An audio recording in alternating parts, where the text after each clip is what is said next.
No, Iran canceled the hanging of over 800 people. They were going to hang over 800 people yesterday, and I greatly respect the fact that they canceled that. Did Arab and Israeli officials convince you to not strike Iran? Nobody convinced me. I convinced myself. You had yesterday scheduled over 800 hangings. They didn't hang anyone. They canceled the hangings. That had a big impact.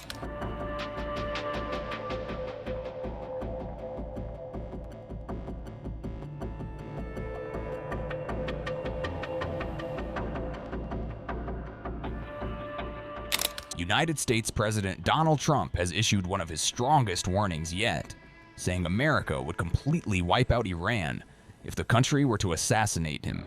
Trump made the remark during a television interview, claiming he had left explicit instructions that any attack on his life would trigger overwhelming retaliation.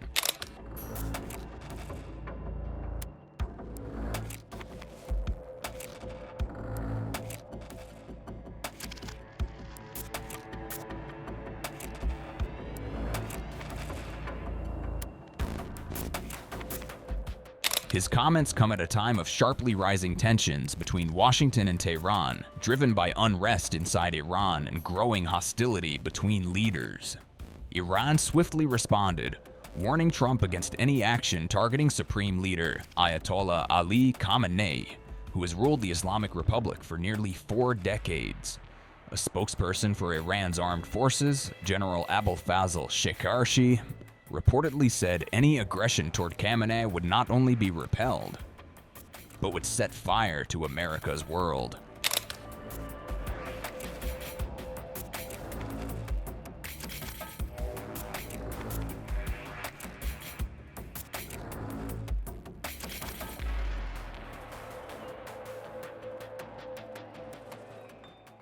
Trump, however, has doubled down, openly calling for an end to Khamenei's rule and describing him as unfit to govern. He has urged Iranians to seek new leadership, accusing the current regime of killing its own citizens to remain in power. You urged protesters in Iran earlier this week to keep fighting in the streets and said that help was on the way. Is help still on the way, or has your bar We're for going to see. intervention? As you know, Iran canceled the hanging of over 800 people. They were going to hang over 800 people yesterday, and I greatly respect the fact that they canceled that. Mr. President, Did Arab and Israeli officials convince you to not strike Iran? Nobody convinced me. I convinced myself. You had yesterday scheduled over 800 hangings. They didn't hang anyone. They canceled the hangings. That had a big impact. The rhetoric comes amid widespread protests that erupted across Iran over a deepening economic crisis and rising public anger. Demonstrations began late last year and quickly spread nationwide, drawing an aggressive response from Iranian security forces. A US-based human rights group claims more than 4,500 people have been killed in the unrest.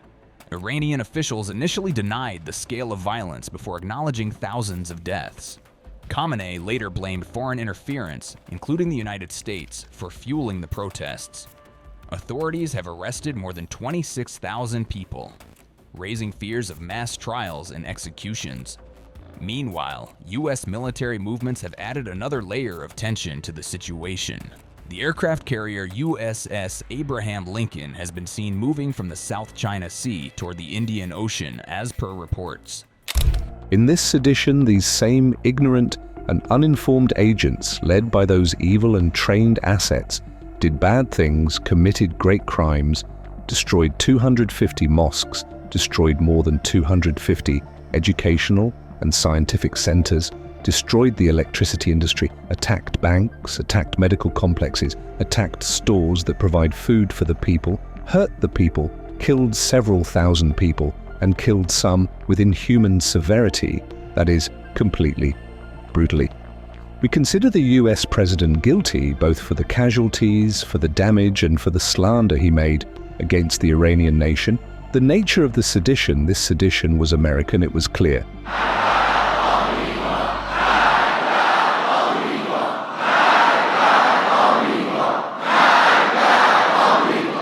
The Americans planned and acted. The aim of the Americans, and I am stating this clearly and unequivocally, with 40-odd years of experience in the Islamic Republic, is to swallow Iran. In the past, when sedition like this occurred in the country, which we had numerous seditions. It was often the American press, second-rate politicians from America or European countries who interfered. This was a feature of this sedition that the US president himself intervened in the sedition, spoke, made comments, threatened, encouraged the seditionists, gave them a message from America to these people, who I will tell you later, who they were, that you go ahead, don't be afraid. He said, we'll support you, we'll provide military support. So that is, the US president himself entered the sedition and was part of the sedition. He said openly, he spoke openly, he encouraged openly. We have documents one after another that they helped, both the Americans and the Zionist regime helped, which I will briefly explain now. It became a historic day like 22nd Bahman, the anniversary of revolution.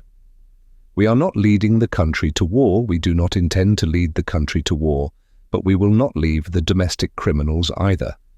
Worse than domestic criminals are the international criminals. We will not leave them alone either.